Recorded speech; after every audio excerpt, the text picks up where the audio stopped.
Hi guys! Good afternoon. Today is May 1 na. Hala. May na agad. At welcome back to my bashers! Ngayon ay gagala si Ate Miles. Meron kaming doctor's appointment.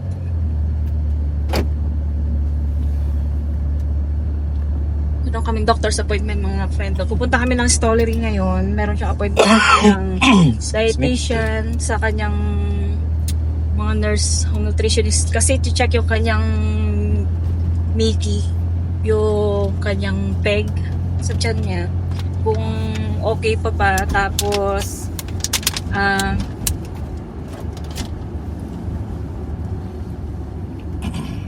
i-check yung kanyang weight. Kung yung kinakain ba niya ay sapat pa ba sa weight niya or sa height, mga ganon ba. Ayan.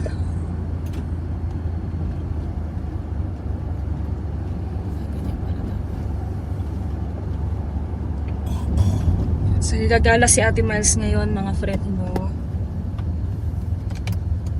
Ngayon lang siya ulit lalabas ng kanyang room. Kasi lumalabas lang kami sa room pagka yung mga appointment ng doktor na talagang madalang yung sila yung nag-schedule kasi kung kailan kami pupunta eh. Merong mga doctors at saka nurse, yung mga therapist niya, sila na yung pupunta sa bahay. Ngayon may mga doktor na hindi naman sila pwede pumunta sa bahay, so kami yung ni-schedule nila pupunta kami sa Stollery. Yan.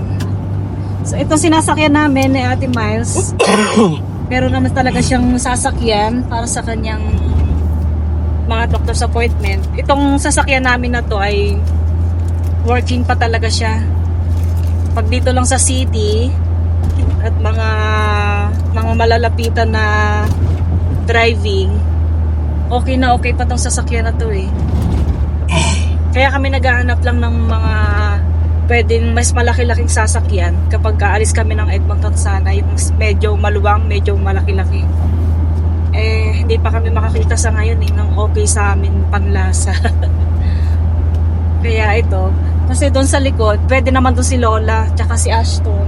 Kaya lang problema, dahil sa daming gamit, pag pupunta kami sa malayo-layo, bitbit namin lahat. May fridge siya, may thermos, lahat-lahat mga kung ano-ano equipment niya. Meron kasi siyang oxygen, meron siyang suction, meron siyang BiPAP. Medyo alanganin siyang bitbitin dito kasi masikip na eh. Hindi nakakomportable yung nasa likuran. Kaya sana makakita na kami ng ng maayos-ayos na sasakyan. Medyo bago na sana. Hindi naman kami ilalagay sa alanganin. Pero ito, kung gugustuhin namin, pwede pa naman kasi reliable tong sasakyan na to eh. Lagi siyang naka-maintenance. May maintenance siya. Madalang siyang gamitin eh. Tsaka malinis siya. Yan. Pupunta kami ngayon sa Stollery. Papakita ko sa inyo mamaya kung ano yung tsura ng aming hospital dito sa Edmonton. Yung pupuntahan namin ay talaga siya, hospital ng mga bata. Nandun yung mga espesyalista ni Miles. Ngayon magsa-summer, mas marami siyang mga appointment pag ganitong summer eh. Kasi gusto nila makita si Miles kapag ganitong okay yung panahon. Gusto nila makita si Miles. Pero pagdating ng winter, yung mga nurse at yung doctor ang pupunta sa bahay kasi mahirap, ayaw nilang din naintindihan din nila na mahirapan si Miles lumabas ng ganung weather condition. Kaya nakakatuwa, very kami thankful na merong mga ganung service na na-avail namin pagdating sa mga doctors ni Miles. Tatawag lang sila sa amin, sa akin pala, na on the way sila, or tatawag pa may schedule kung available kami. Check upin nila si Miles. Medyo makulimlim ngayon mga friend, no? Kasi ulan kagabi. ganyang ulan ng ulan ay mabubuhay na mga grass, mga trees. Springtime na. Ayun si Ate Maison. Hi! Hi! Sarap ng tulog. Hello! Gustong gusto din niya lumabas eh. Kung pupunta kami ng doktor, doon naman siya masarap ang tulog. Mas masarap tayo talaga yung tulog niya, yung ginagalaw-galaw siya, tapos feeling niya iba yung, ano niya, yung atmosphere niya. Importante siya eh. Gusto niya nilalabas. Kaya lang, hindi naman siya namin basta-basta ilalabas kung hindi lang din naman importante. Hindi namin siya dinadala sa mall eh. Sa mga crowded na public. Hanggat maaari hindi. Kung lalabas namin siya sa park, gano'n, yung open lang. Problema sa park, maraming lamok or allergy siya sa mga pollen. Pero kailangan ngayong summer, sana may labas nga namin siya. Dito lang naman sa city, pwede itong sasakyan namin. Sana nakakita kami ng sasakyan na pwede sa amin makalayo man na sana kami. Makakagala kami sa medyo kakaibang lugar naman na hindi lang dito sa Edmonton sana. Kaso hindi pa eh. Wala pa kami makitang okay eh. Baka naman may kakilala kayo mga friend ko, may makita kayo sa online. Naghahanap kami ng full size van. Yung mga ano ba, ano ba tawag na namin? Sprinter, gano'n. Roadmaster at Ford, ano yung sa dati? Ford, Transit. ha? Transit. Ford Transit, yung mga nakakatayo sa loob ng ano, pwede kang maglakad sa loob ng sasakyan nakatayo pa. Yung mga high ceiling, high roof ba yun? Yun. Pero kailangan namin ng may wheelchair lift.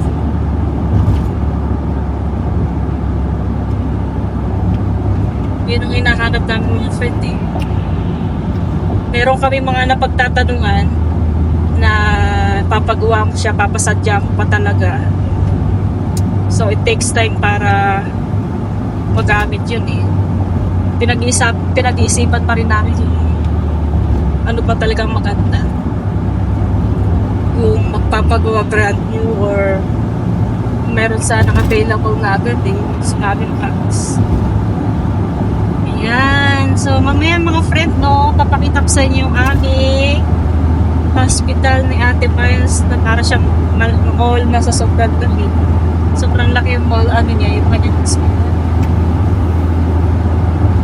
Sarap ng bubog. Okay, see you later. Bye-bye. Hey! Ang dami naman pula ng mukha mo, anak. Gising ka na? Ha? Kuha lang muna kami ng parking doon mga friend. Parking ticket. Ha? 1 hour lang siguro. 1 hour lang. 1 hour? So, dito na kami sa ano ni Ate Miles Stollery.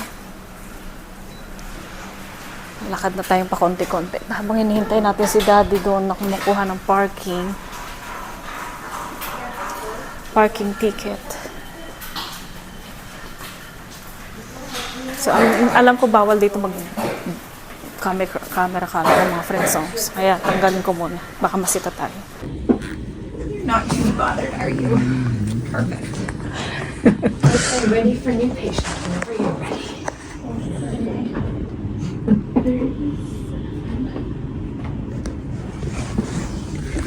Okay, put that back. Before I forget attend to it. So good now? Okay. Yes.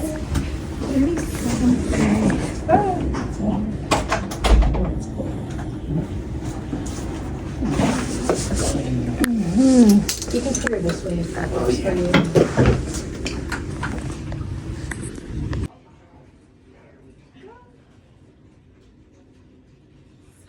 Yeah, we're done. It's a happy visit. Kasi madaldal yung kanyang nurse eh. Maganda na madaldal, no? Kulay green yung mata niya eh.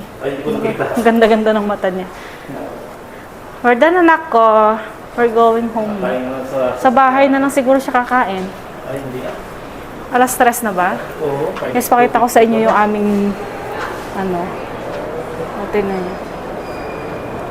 Ito ang Stollery.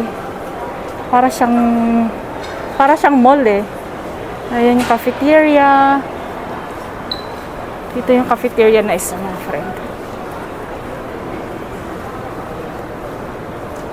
Tsaka yung hospital dito, mga friend, no, ay hindi siya amoy alcohol, hindi siya amoy hospital. Sa atin kasi pagka sinabi mong hospital, parang amoy rabing alcohol na agad.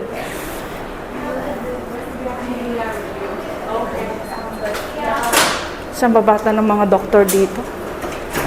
Babata ng mga nurse.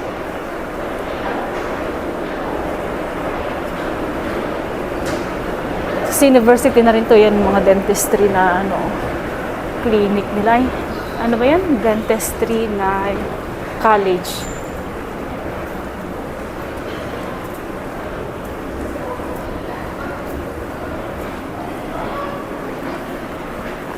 Sa tayo, anak? Hindi po mata. Tapos na po si Madam. Ayan. Hi! Kailangan lang taga namin magmask kasi hindi mo alam ang ano dito eh. Kaya baka hindi nyo ako naririnig. Masyado. Kasi nakamask din ako. Hindi natin alam kung ano makakasalamuhan natin dito sa ano, hospital na to. Maraming tao. Kaya hanggat maaari ay magkaroon tayo ng protection sa ating mga sarili.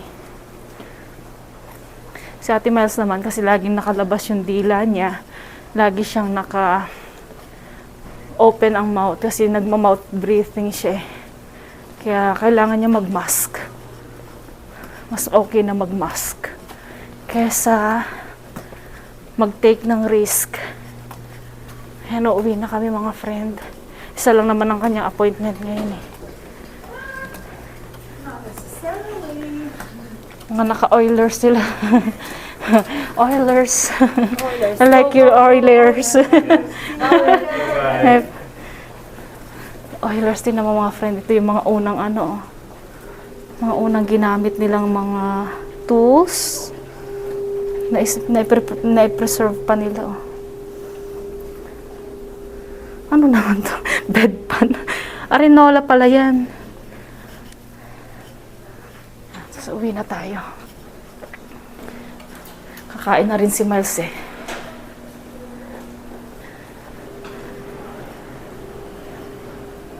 Kakain na rin si Miles. Sa sasakyan na lang siguro. Si Tado. May picture pala si Tado dito eh.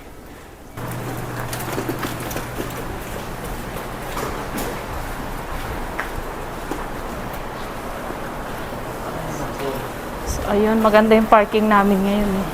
Yan yung pinakamagustuhan kong parking spot dito. Yan na pag maluwang kasi.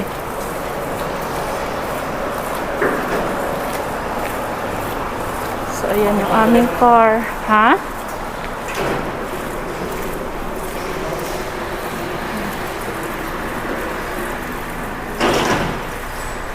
Uwi na po kami.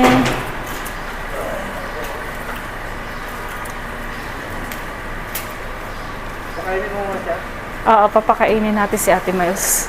Kasi alas 3 na yung kanyang ano eh, oras ng pagkain.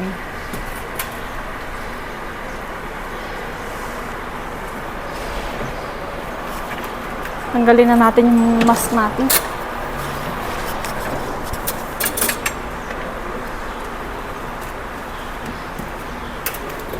Hi, Madam! Si Madam Liit. Set up natin siyang maayos.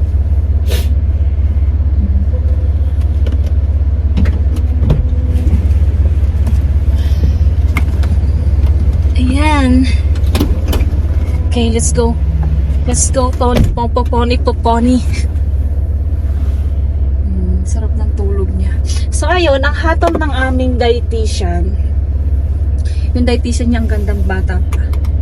So, ang hatol ng aming dietitian ay dadagdagan yung food ni ate ng concentration ng 10 meal. Magdadagdag ng konting formula kasi parang hindi siya masyadong nag-gain ng weight.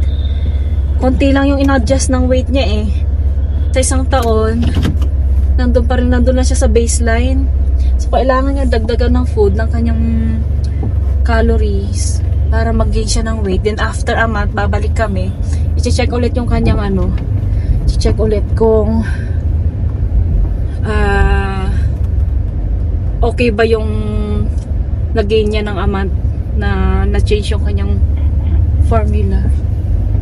Actually, in 2 months daddy, no? Kasi ang appointment namin sunod ay June 28. So, ngayon May 1st ngayon. Yeah, almost 2 months. I-check nila kung may magbabago ba sa weight niya. So, di ba dito makakatuwa mga friend, no? Ganun ka-detail ang kanilang mga doktor dito na ipinagpapasalamat namin kasi alagang-alaga yung mga ganitong kay Miles, mga ganitong condition kay Miles. Siya, hindi pinababayaan. Nawawala siya. Sila dito, kung ano talaga yung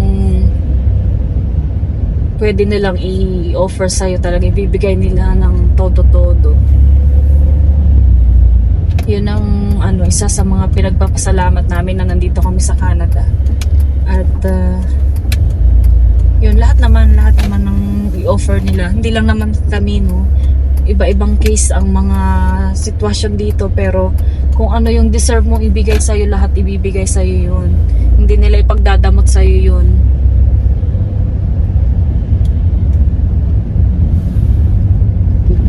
Sarap lang magbuhay sa Canada. Yun ang totoo. Sa amin, yung ramdam namin na ang Canada ay nagbe-benefit talaga kami sa Canada. Health benefits.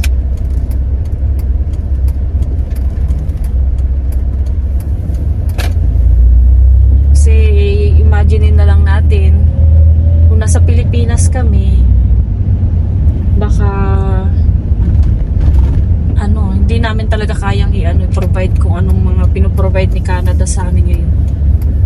Uubusin nila kung anong meron ka doon. Tapos pag hindi mo na kaya, di hanggang doon ka na lang. Stop ka na lang. Pero dito hanggat kaya nila ibigay sa'yo yung quality ng buhay na deserve mong ibigay sa'yo, bibigay nila mga friend. Ganun sila. Diba na? Thank you anak. Thank you Canada. Thank you doctor. Kasi pag lalabas ka ng clinic nila, don't forget lang na mag-thank you. Iniisip nga namin, minsan magbibigay kami ng mga coffee man lang. Pero ayaw din nila eh. Hindi sila tumatanggap nung kahit yung alam mo yun, parang ma-feel mo ma-appreciate mo lang yung ginagawa nila sa'yo. Kaya lang, hindi talaga sila nag-a-accept ng kahit pang coffee na man lang na Tim Hortons card, ganyan. Ayaw nila eh. Bawal kasi dito. Kasi dun sa doktor ni Miles, kasi gusto namin magbigay sana ng kahit dun sa mga frontliner na mga Starbucks, kaya pizza. Sinasabihan talaga kami hindi sila tumatanggap. Bawal sa kanila. Kaya paglalabas kami ng clinic, talagang sobrang thank you na lang. Thank you. wala kang, siguro bago ako makalabas ng clinic nila, mga 10 thank you na ako. Kasi do you want? Ganyan. Every after sentence ko may thank you na lang ako eh. Ganon kami si Jun din, thank you. Ganyan. Ba't ka na lang magti-thank you? Libre ang thank you, kaya gawin na lang natin lahat, mag-thank you ng mag-thank you. So dito mga friend, dito tayo sa university area.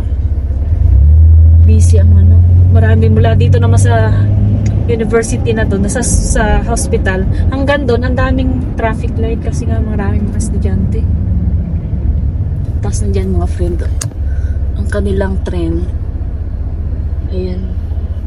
Edmonton Tren. Ano yun dati? Edmonton Transit Service, ETS na so dire-diretso naman yan doon sa ibang school, sa downtown. Yan. So pangarap ko naman yan sumakay mga friend kasi di ba mababas na naman ako nito. Kasi ang tagal ko na dito sa Edmonton mga friend, no? Yan ang totoo. Hindi pa ako nakasakay sa ganyan, no? Gusto kong sumakay sa ganyan. Ni bus nga, di ka nga sumakay eh. Tsaka yung bus, hindi ko alam sumakay sa bus. Ayun na, umalis na. Pero si pangarap ko sumakay ng bus ng ETS, yung Edmonton Transit na bus nga. Mga friend, hindi ko alam sa paano sumakay. Kaya naiinggit ako dun sa mga kaibigan ko na magaling mag-bus. Kasi hindi pa ako nakatry mag-bus. Kasi sinabi ko naman sa kanya, minsan pag wala kaming ginagawa, mag-explore na mag-bus kami papunta ng downtown. Ako, hindi pa kami daddy, kailan ba natin gagawin yun? Mag-bus tayo. Gusto ko kasi mag-bus at saka mag-train. Pati si Ashton gusto ko matry niya mag-train.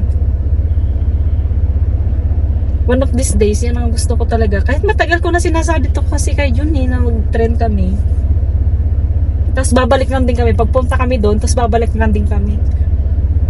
Iwanan namin yung sasakyan sa isa sa mga bus stop.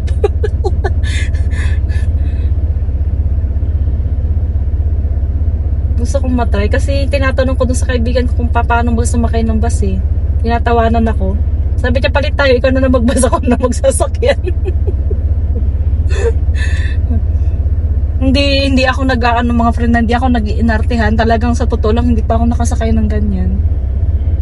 Baka mabas na naman ako nito, sabihin, bakit anong ginagawa ko? Sabi natin, hindi tayo nagbabas. Hindi ko na-explain siguro nga. O-explain ko na rin, honey. Kasi pagdating ko dito, may sasakyan kami agad. May sasakyan naman siya agad ng pagdating ko dito. Ikaw ba, nakatry mo na mag-bus? Ilang beses ka na nag-bus? Nung nasira si Volvo, pumunta sa mekaniko. Pero ilang beses lang yun, no? Isang tren, isang bus. Ako, Tinanong ko pa yung pinsan mo. nito, ha? Tinanong ko pa si Hana. Hindi pa na niya, nasira yung truck namin. Pinagawa sa mekaniko. Tapos, hindi niya alam paano gumamit ng app ng bus. Yung, di ba sa cellphone, meron kasing doon ETS application. Malalaman mo doon kung anong oras yung alis ng bus, anong oras ang dating, anong oras yung kung saan stop ka kung anong bus stop ka dapat bumaba. Parang gano'n. Tinawagan pa niya yung pinsan niya paano explain sa kanya kung paano mag-bus. Tapos nag-Uber ka na pauwi, no? Kasi matagal. Tagal eh. Yung daming ikot-ikot. Uubos ang Ilang beses ka na nag-bus dito sa Edmonton, ha? Parang 2 beses. Marami na rin, Hindi, siguro mabibilang. Sa Canada, first time ko mag-bus, Vancouver. Oh. Dalawa kami dinante. Punta kami ng mall, galing sa hotel. So sumakay kami ng ferry. Sumakay kami ng tren, sumakay ng ferry. Oh. Pagdating doon, sakay ulit ng ferry, tren ulit, tapos bus ulit, puntang hotel. Ganun lang, isang lang. Bakit nawawala to ko? Lobat ito? Wala. Ay. Sayang naman.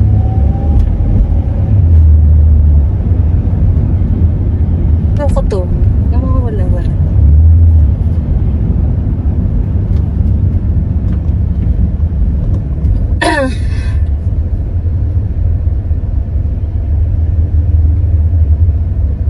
So ito na naman, ibang station na naman to, Ito ba yung kanina? Hindi, pag ano yata yung kanina eh. Iba naman. Oh, ito na, Ayun sila. Ayun yung isa.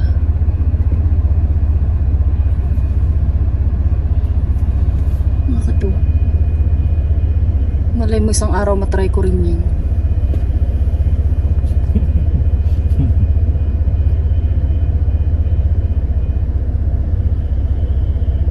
Habol niya. Sa sa Pilipinas, syempre alam ko Habol niya yung magganyan. Syempre Habol alam ko niya. magganyan sa Pilipinas. LRT, MRT. MRT. Kasi madali lang naman dun eh. Itatanong ka lang eh. Eto, hindi ko alam kung paano pupunta, saan pupunta. Takbuhan si mga estudyante, oh. Hinahabol nila. Habol nila yung tren. Nagtatakbuhan sila. Ayun. Nahabol nila. Kasi may oras na talaga yun. Oh. Nagtatakbuhan sila.